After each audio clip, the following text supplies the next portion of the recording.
Good morning, students. Today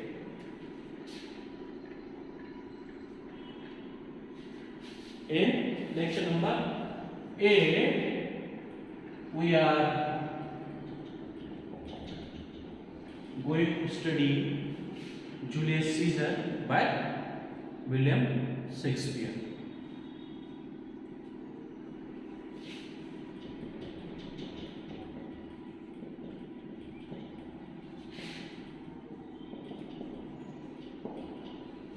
In the previous lecture number 7, we have discussed about William Shakespeare's play, tragedy Julius Caesar, and the characters in that play.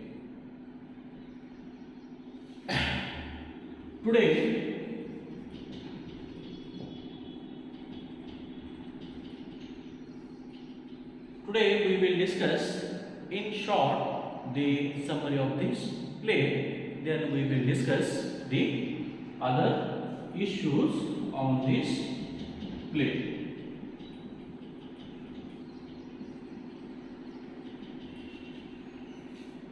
Dear students, Julius Caesar is a very well-known historical play, tragedy of William Shakespeare.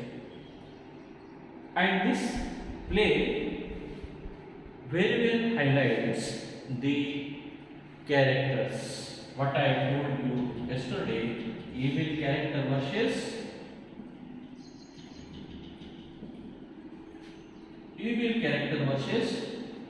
good characters. And the evil characters are responsible for the death of Julius Caesar, because Julius Caesar was the very well-known ideal emperor, brave warrior, noble and moral man. But the evil people led by this Cassius, Casca, Cinna, Brutus, Trebonius, Ligarius, and so on, are responsible for the death of Julius Caesar.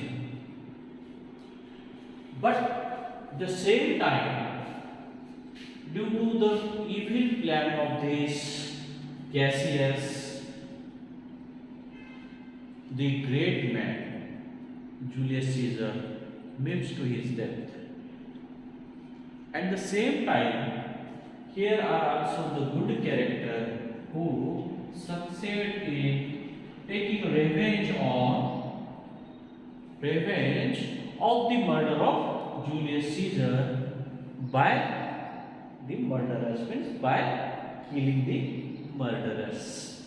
So these evil people are responsible for the death, and while these good characters success in taking revenge over the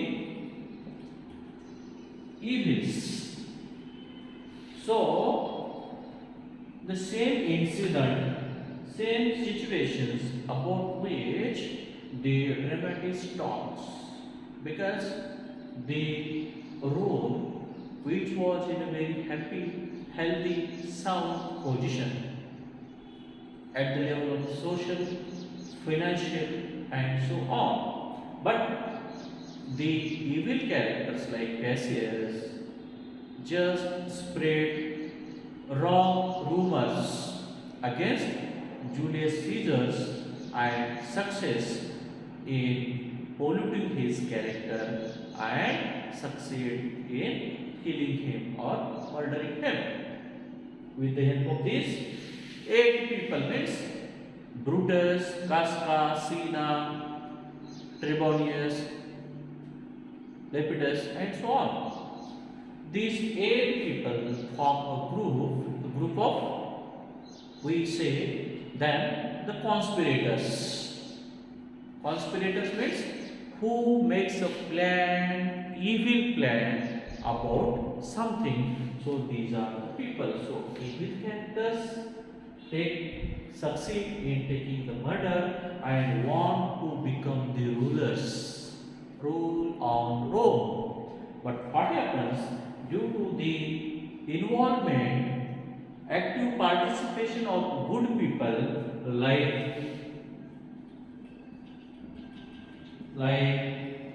Octavius Caesar, Mark Antonius,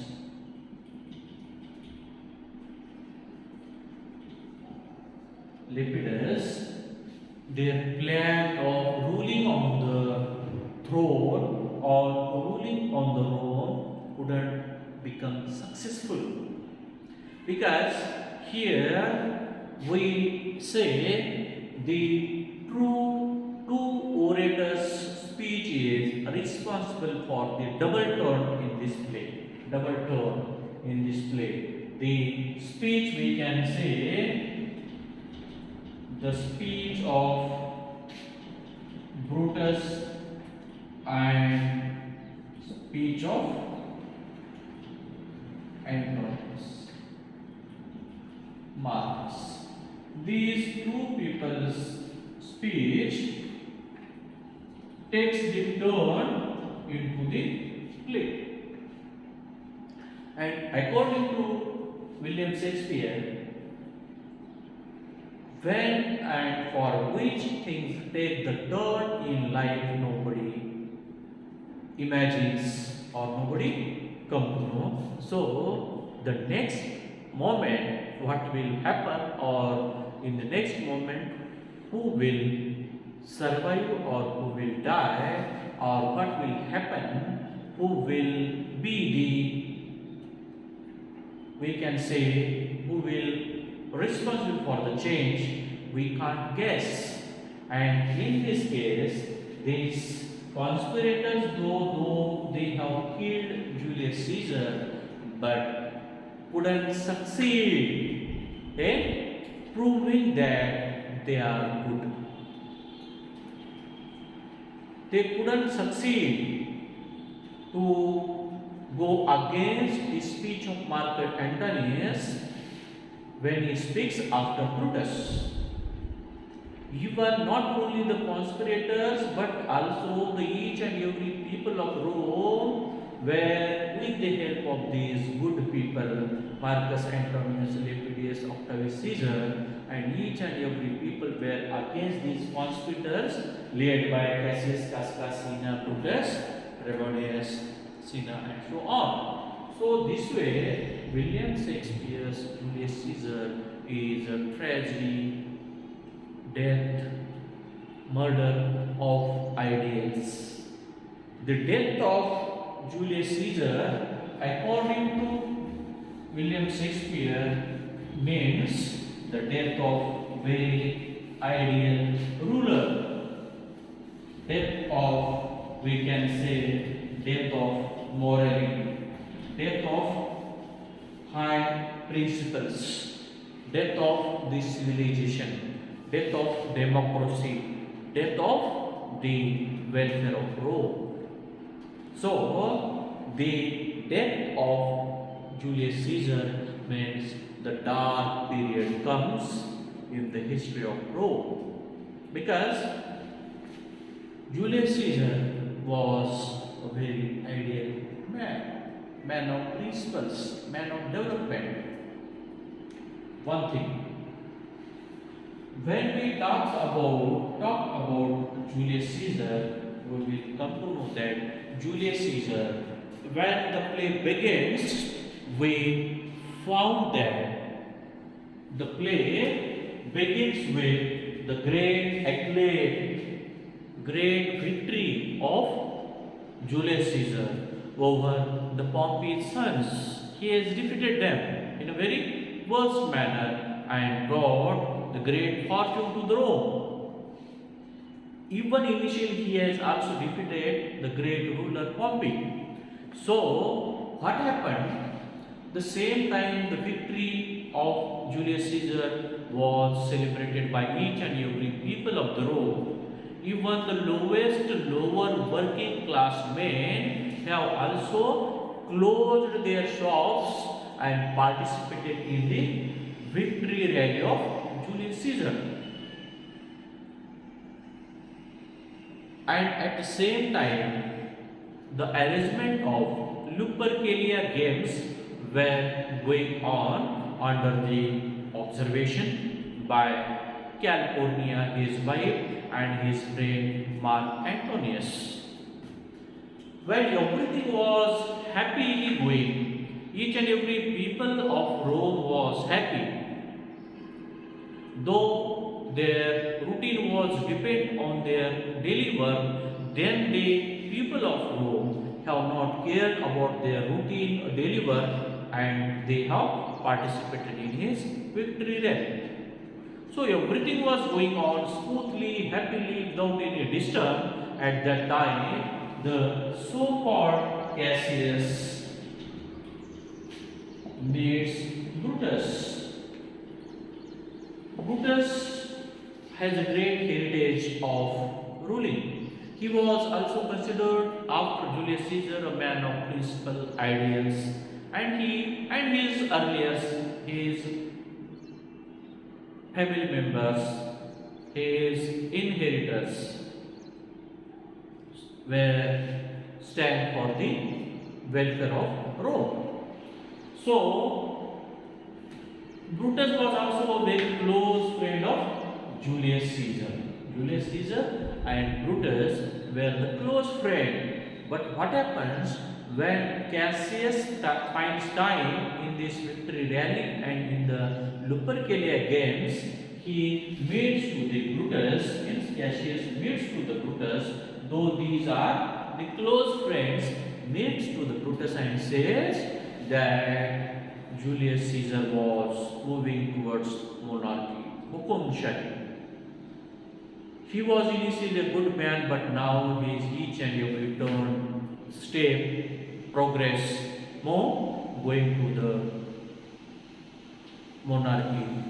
And each and every stage is against the democracy. So it is very dangerous for the development progress of Rome. When this Cassius goes and pours the poison in the mind of Brutus and goes away from there. Brutus start his work, means Cassius becomes successful, and Brutus thinking about, oh, Julius Caesar is my close friend, but he is doing or behaving like that. I don't know if he is behaving like that. Maybe it is very shocking. And so Cassius' plan starts to work. Then in the very next day, again Cassius meets to the Brutus saying that we have to kill Julius Caesar, otherwise our Rome will be in danger, because he will definitely moving towards the monarchy, Hukumshahi. Then again Brutus was going to think, but he has not shared with the Julius Caesar the same thought, though he was his close friend. But later on what happens, when Cassius knew that we have to be involved Brutus, otherwise we can't become successful in killing Julius Caesar, because Julius Caesar very well understands us, means he knows how jealous, corrupt and immoral we are. He couldn't allow us to come near him. So we have to involve and take Brutus with us. So he again makes a plan that he and his colleagues, means contemporaries or his conspirators like Cascasina, Trebonius, and each and everyone has write a letter with the names of each and every people of Rome, and they have thrown through windows and doors in the house of Brutus. याने काय केलं, ब्रुटसच्या घरामध्ये रोमच्या सर्व लोकांच्या नावाने हजारो पत्र त्याच्या घरामध्ये टाकले, by saying that, mentioning that, काय म्हणून की रोम धोक्यात आहे, जुलियस सीझर हुकुमशहा बनणार आहे, तुम्ही रोमला वाचवा आणि जुलियस सीझरला खत्म करा.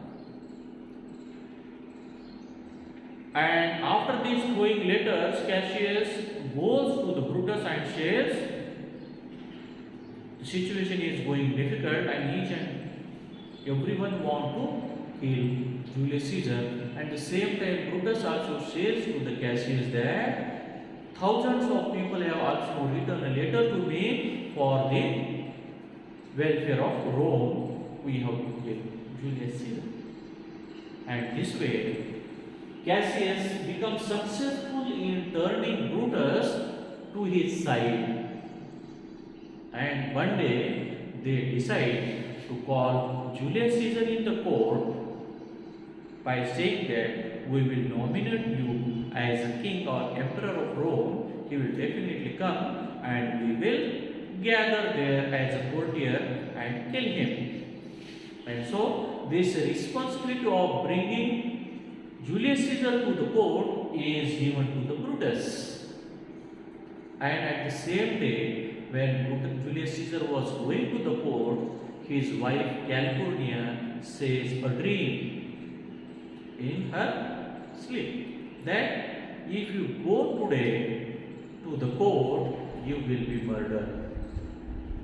And so she requests her husband not to go into the court, and Julius Caesar decides to remain at home for the sake of his wife.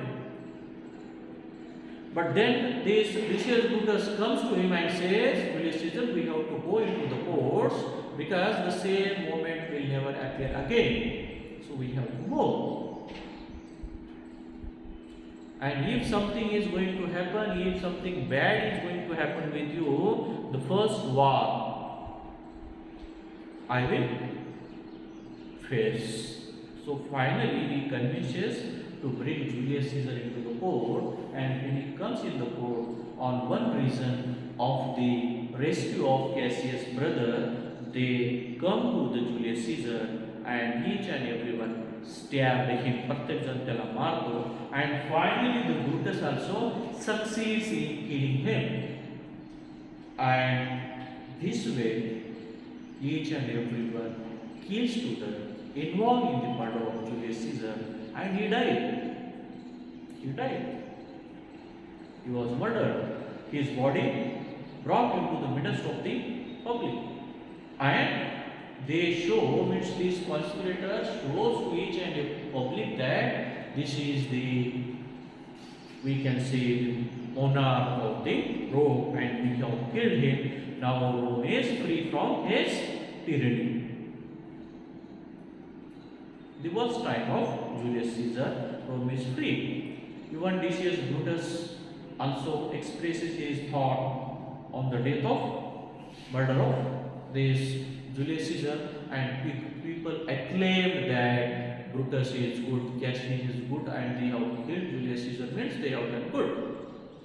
And after that, Marcus Antonius wants to speak something. He requests these people, Brutus, and he permits him, and then Marcus Antonius turned the plot. परिस्थिती बदलली. जे लोक सुरुवातीला ब्रुटसचा जे आणि Julius सीझरच्या against मध्ये नारे द्यायचे, जेव्हा Marcus Antony सांगतो की Brutus was very good, he has done each and everything only for the sake of Rome. Initially we have offered him, tried to offer him 3 times the throne. तीनदा त्याला राजा बनण्यासाठी विनंती केली, but he refused for 3 times from the kingship. And even he has whatever earned, त्यांनी जे काही कमावलं in his work, in his lifetime, his gardens, properties, everything, he has put it on the name of each and every individual of Rome. त्याची सर्व property त्यांनी काय केली, त्या लोकांच्या नावाने केली, म्हणजे त्यांना उद्या काही वाईट वेळ आलं तर ते कोणते राहू शकते. आणि त्याचे जे काही गार्डन्स वगैरे होते त्यांनी पब्लिक गार्डन्स मधून आदेश दिलेले आहेत, आणि त्यांनी सर्व आयुष्य हे रोमच्या भल्यासाठी केलेले. When the people of this Rome listens carefully, the very top of Antony, they get confused that whatever Brutus has said was totally wrong, whatever Antony is saying that is completely right. So each and every people haunted for revenge against these conspirators, including Brutus, Cassius, Cinna, everyone, and each and every people run behind these conspirators and they kill them one by one. So, my dear students, the death of Julius Caesar was the death of an idle man, and the conspirator, though succeed for some time to kill him and to become a king, but their dream becomes unfailure, and these good peoples get victory, and evil people are suffered, punished, injured, met to their death. So this is little bit about the tragedy of Julius Caesar. In the next class, I will discuss its further part. With this, I stop here. Thank you very much.